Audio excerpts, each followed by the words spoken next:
This channel does not promote any violent, harmful, or illegal activities. All content provided by this channel is meant for an educational purpose only. এই প্রতিবেদনে সমস্ত বক্তব্য এবং মতামত বক্তার নিজস্ব।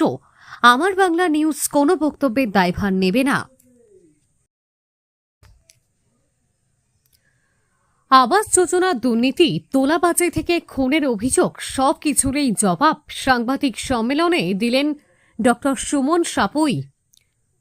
সোশ্যাল মিডিয়ায় সরকারি আবাস যোজনায় দুর্নীতি, তোলাবাজি এবং খুনের মতো গুরুতর অভিযোগ তুলে ধারাবাহিকভাবে তার বিরুদ্ধে প্রচার চালানো হচ্ছে বলে দাবি করলেন উলুবেড়িয়া পৌরসভা ৩ নম্বর ওয়ার্ডের কাউন্সিলর ডক্টর সুমন সাপুই। সাংবাদিক সম্মেলন করে তিনি বলেন, তার সামাজিক ও রাজনৈতিক ভাবমূর্তিকে কালিমালিপ্ত করার উদ্দেশ্যেই একটি মহল পরিকল্পিতভাবে এই সমস্ত অভিযোগ ছড়াচ্ছে।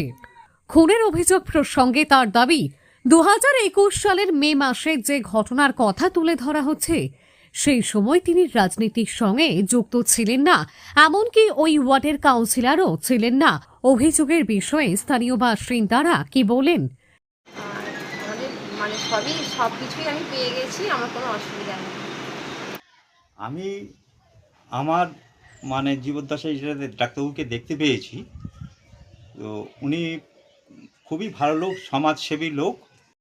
উনি সমাজের অনেক কাজ করেছেন এবং ভোটে কাউন্সিলর হবার আগে উনি অনেক মানুষের আমফান ঝড়ের থেকে আরম্ভ করে বিভিন্ন রকম করোনার সময়তে উনি বিভিন্ন মানুষকে যেভাবে সাহায্য করেছেন অতুলনীয়। ৩ নম্বর ওয়ার্ডের বাসিন্দা। আমার ঘর ভাঙাই ছিল, পলিথিন ঘিরে থাকতাম আমি। ডাক্তারবাবুর হাতে ওই কাগজপত্র করার পর ডাক্তারবাবু আমার ঘর কমপ্লিট করে দিয়েছে। সুরজিতের আমলে টাকা সব দিয়েছিলাম, কিন্তু আনকমপ্লিট ছিল। তারপরে সুমন ডাক্তার পুরো কমপ্লিট, আমার গার্ডেন, পাকা, কল, অল টোটাল কমপ্লিট সব ডক্টরবাবুর সময় হয়েছে। হ্যাঁ, ডাক্তারবাবুর সময় কমপ্লিট। ঠিক। নিজের বিরুদ্ধে ওঠা একাধিক অভিযোগের জবাবে ঠিক কি বক্তব্য রাখলেন কাউন্সিলর, শুনুন ওয়ার্ডবাসীদের প্রতিক্রিয়া ও সম্পূর্ণ সাংবাদিক সম্মেলন। তো এইভাবে কিভাবে এই অপপ্রচারটা হচ্ছে সেটা নিয়ে আমি বলতে চাইছি। রুদ্রবাবু যেটা বলেছেন ওনার ভিডিও বার্তায়, ২০২১ সালের মে মাস নাগাদ একটা ইনসিডেন্ট ঘটে। একটি ছেলের সঙ্গে কিছু ছেলের হাতাহাতি হয়, মারামারি হয়। তো সেই জায়গাটাতে আমি তখন রাজনীতি কেন, আমি তখন এইসবের ধারে কাছে ছিলাম না। কে আকাশ রাজক, কে অন্যান্য ছেলে, তাদের সঙ্গে আমার পরিচয়ই ছিল না। তো সুতরাং আমাকে মিথ্যেভাবে জড়িয়ে আমার নামে একটা অপপ্রচার করার চেষ্টা করা হচ্ছে, আমাকে সামাজিকভাবে খুনি বানিয়ে দেওয়া হচ্ছে। আমি একজন ডাক্তার হিসেবে সমাজসেবা করতাম এবং তখন একটা ভয়ঙ্কর মহামারীর দিন আমরা সবাই পার করে এসেছি। ২০২১-এর 11 নভেম্বর আমার কাছে ৪০-৫০ জন আমার ৩ নম্বর ওয়ার্ডের মানুষ যারা এসেছিলেন, তারা আমাকে বলেছিলেন, দাদা আপনি সমাজসেবা করেন, আপনি আসুন আমাদের সঙ্গে এবং আমাদের এই যে পাথর বুকের ওপর চেপে আছে আপনি সেখান থেকে আমাদেরকে উদ্ধার করুন। তো আমি তাদের ডাকে সাড়া দিয়েছিলাম। এই ২০২১ সালের ১১ই নভেম্বরের পর থেকে আমার রাজনীতিতে আত্মপ্রকাশ।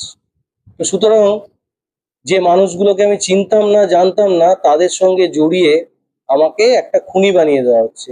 এটার আমি সর্বতোভাবে বিরোধিতা করছি এবং এটা আরো দাবি করছি বিনয়ের সঙ্গে যে মানুষরা আমার এই ভিডিও পোস্ট দেখবেন তাদেরও যেন মনের মধ্যে প্রশ্ন আসে যে একটা অ্যালিগেশন কোনো মানুষকে দেওয়ার আগে কিছু প্রুফ জোগাড় করতে হয়।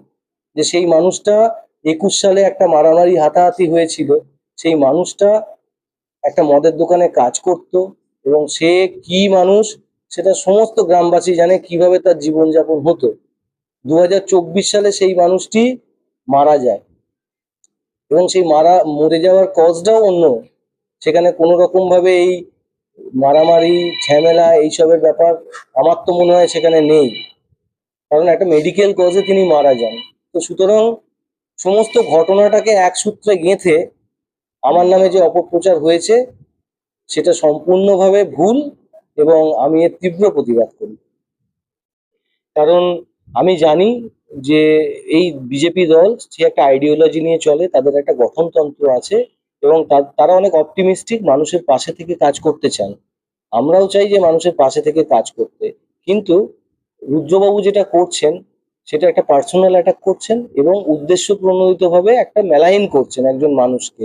তো আমি আমার বিজেপির সমস্ত ঊর্ধ্বতন কর্তৃপক্ষকে, যারা লিডারশিপে আছেন, তাদেরকে এটাই জানাতে চাই যে আপনারা দয়া করে একজন মানুষ যে ডাক্তারি করে, যে এতদিন ধরে 2002 সাল থেকে সমাজসেবা করে আসছে, সেই মানুষটাকে এইভাবে আপনারা কালিমালিপ্ত হতে দেবেন না। এতে সমাজের ক্ষতি, 3 নম্বর ওয়ার্ডের মানুষের ক্ষতি এবং দলের এই বিরূপ ভাবমূর্তি যে রুদ্রপ্রসাদ বাবুর প্রমাণ তথ্য ছাড়া ভুয়ো সম্প্রচারের জন্য হচ্ছে, আপনারা সেটাও একটু প্লিজ দেখুন। আপনাদের কাছে রিকোয়েস্ট, ঊর্ধ্বতন কর্তৃপক্ষের কাছে রিকোয়েস্ট, আপনারা এই বিষয়টায় সচেষ্ট হন এবং কোনটা ঠিক কোনটা ভুল আপনারা সেটা একটু নিজেরা তদন্ত করে দেখুন। 8ই জুন 2026 আমি ফোন করে এবং মেসেজ করে সমস্ত হাউস হোল্ড যাদের ঘর হচ্ছে তাদেরকে ডাক করিয়েছিলাম একটাই মতামত নেওয়ার জন্য যে আপনারা কি চান। আপনারা অভিভাবক হিসাবে আমাকে ভেবেছিলেন, আপনারা স্বইচ্ছায় বলেছিলেন দাদা আপনি সবটা দেখুন এবং আপনি এই ঘরগুলো করুন। তো আমিও সেইভাবে আপনাদের সঙ্গে পাশে থেকে সবটা করার চেষ্টা করেছি। এখন এই যে দাবিটা উঠছে পাসবুক এবং এটিএম কার্ড নিয়ে নেওয়ার ব্যাপারটা, আজকে তো সমস্ত মানুষ যারা এলো শেষে তারা, আমি তো তাদের বললাম যার এটিএম কার্ড তোমরা দিয়েছিলে তাদের নিয়ে যাও, নিয়ে গিয়ে তোমরা তোমাদের মতো সেটা রেখে দাও। কারণ আমার কাছে তথ্য আছে, আমি পৌরসভাতে একটা আরটিআইও করেছি এই যে ঘরের ব্যাপারে, সেখান থেকেও আমি দেখেছি যা খরচ হয়েছে এবং টাকা যা ঢুকেছে তার থেকে অনেক বেশি কাজ হয়েছে। টাকা এখন অনেক পাওনা আছে, কাজ সেই জন্য বন্ধ আছে। টাকা এলেই কাজ শুরু হবে। সুতরাং এখানে কোনো 2 নম্বরই বা এখানে কোনো চোর জোচ্চুরি হয়নি। এই কনফিডেন্স থেকে আমি তাদের বলেছিলাম যে আপনারা আপনাদের কার্ড চাইলে নিয়ে যেতে পারেন, কারণ আপনারাই সেটা আমাদের কাছে রাখতে দিয়েছেন। আমি একজন অভিভাবক হিসেবে সেটা আমার কাছে রেখেছি।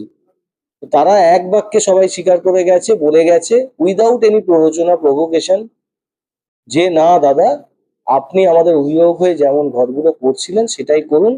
কার্ড এবং বই নিয়ে আমরাই তো আপনাকে দিয়েছি, তো সুতরাং আমরাই আপনাকে বলছি আপনি আমাদের অভিভাবক হয়ে এই ঘরগুলো করুন।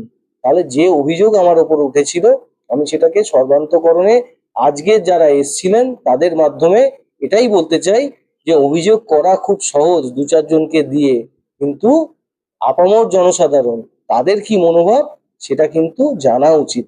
আমি এখনো অ্যাপিল করছি, এখানে কোনো রকম দুর্নীতির কোনো মানে অবকাশই নেই, কারণ প্রত্যেকটা হিসেব নথি আমাদের কাছে আছে, সরকারের কাছে আছে এবং যারা উপভোক্তা তাদের কাছেও কিঞ্চিত আছে।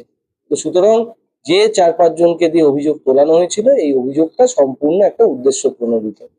আজ 20 বছর ধরে চেনেন, সেই দাদা হঠাৎ করে বদলে কেন যাবে?